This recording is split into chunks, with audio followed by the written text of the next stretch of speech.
The universe, an endless expanse of wonder, stretches beyond our understanding. Galaxies swirl in cosmic dance. Stars whisper secrets older than time itself. Humanity's destiny is woven into this grand tapestry, each thread interconnected in ways we are only beginning to grasp. Some call it quantum entanglement. Others call it divine intervention. I simply call it the universe, silent, eternal, and profound. In episode 5, towards the close, I reveal a moment of vulnerability. I was feeling deflated, despite having forecasted IFT-4 with stunning accuracy. But then, just a few days later, I managed to shake that feeling, reclaiming my passion, my purpose. I returned to what I truly love, decoding the universe's silent messages. I was ready to make a forecast for SpaceX Starship IFT-4. I wasn't about to give up. LOL. I sent out a poll asking the SpaceX community if they were interested in a forecast for IFT-4. This was another opportunity for them to prove me wrong, because I knew they'd love to do just that. But the votes were overwhelmingly no. Any yes votes were only from family members and friends. At that point, I gave up. There seemed to be no point, and I felt I had to move on. So I shifted my focus back to India. I renewed my hope that if anyone could understand and appreciate astrology, it was my fellow countrymen. Just wait and see what happened next. I examined the launch manifest and I saw that the GSAT-N2 mission was scheduled on a SpaceX rocket in the coming months. I was so excited.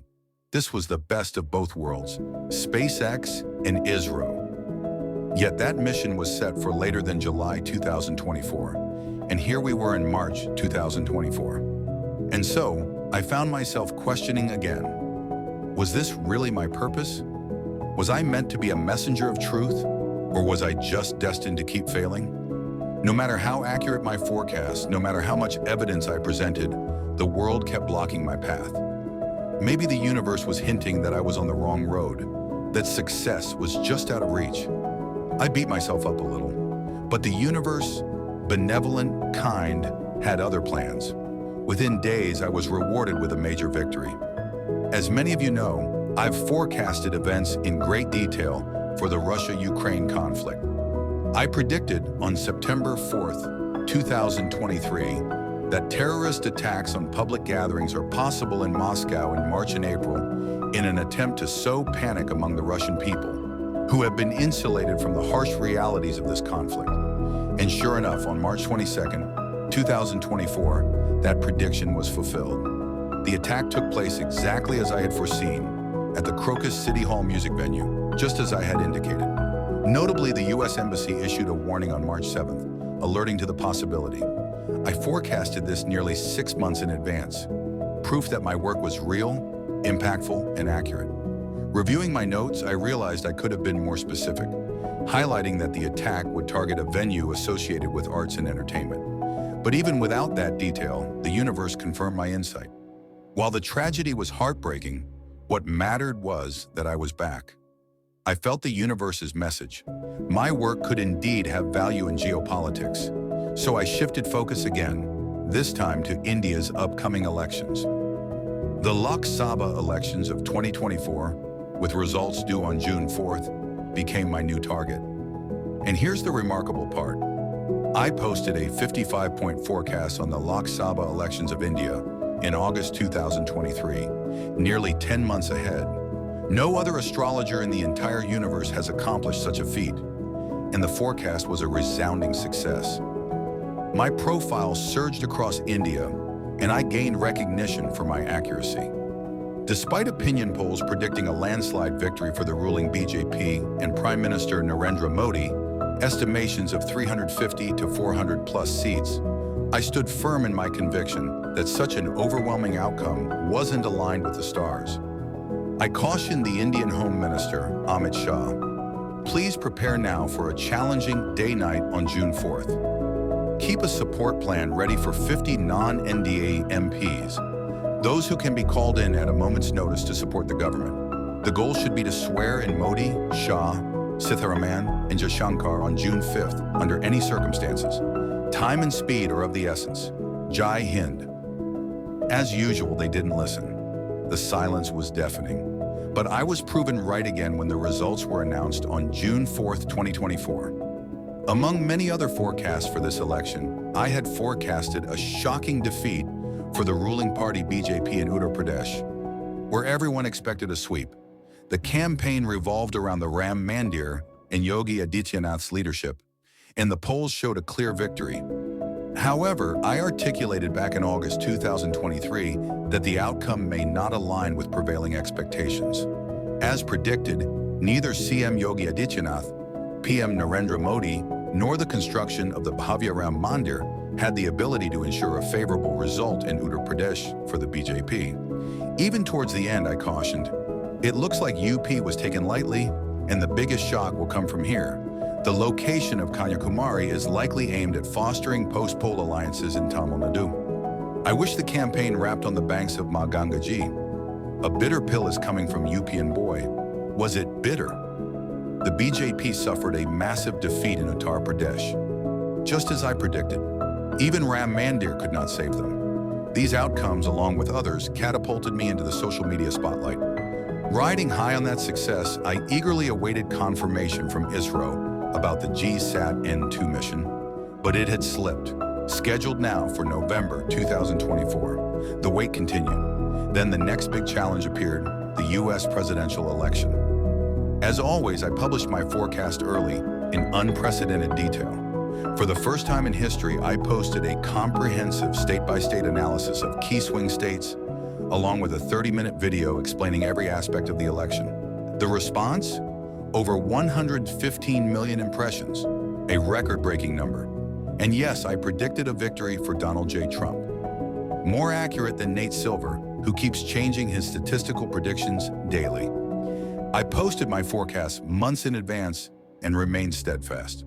That's the real power of astrology: predictive, reliable, and unwavering. After Trump's victory on November 4th, 2024, my confidence soared. ISRO finally announced the date for the GSAT-N2 launch. SpaceX scheduled the launch for November 18th, 2024 at 1:31 p.m. Eastern Time from Cape Canaveral. I analyzed the cosmic data. Everything looked auspicious, but I detected a minor blemish. Just a slight timing adjustment could improve the odds. Throughout my forecasts, I kept hearing from social media, if you say a time is inauspicious, then give us an auspicious one. I explained that I could offer that as a paid service, but they dismissed it. It felt like I was explaining the value of plutonium to a stone from the dinosaur era. Completely ignored. They don't see the worth. Science seems fine with blowing up rockets and spending millions in the process, but they refuse to pay someone who might help save those millions. It's a twisted logic coming from the bastion of reason. Science. The hypocrisy is astounding. So I decided to give it away for free this time because it was for my motherland. During my many trips to India, which cost a fortune on Air India, I met with leaders across the spectrum. I even reached out to a prominent member of parliament, asking him to forward my forecast to ISRO. He tried, yet as always, there was no response, just crickets. I even contacted the National Security Advisor, Ajit Doval, multiple times, via email, phone calls, and physical mail. Still silence. It was deeply deflating. I wanted to help, but it seemed they didn't care. Maybe they didn't want my help. I understand indifference from the West, where they don't quite grasp astrology, but from my own country? That was a harsh, bitter truth. Anyway, I posted my forecast publicly at 5:49 a.m. on November 17, 2024. Congratulations in advance to SpaceX and ISRO on the anticipated success of the Falcon 9 launch for the GSAT-N2 mission, scheduled for Monday, November 18th, from Cape Canaveral.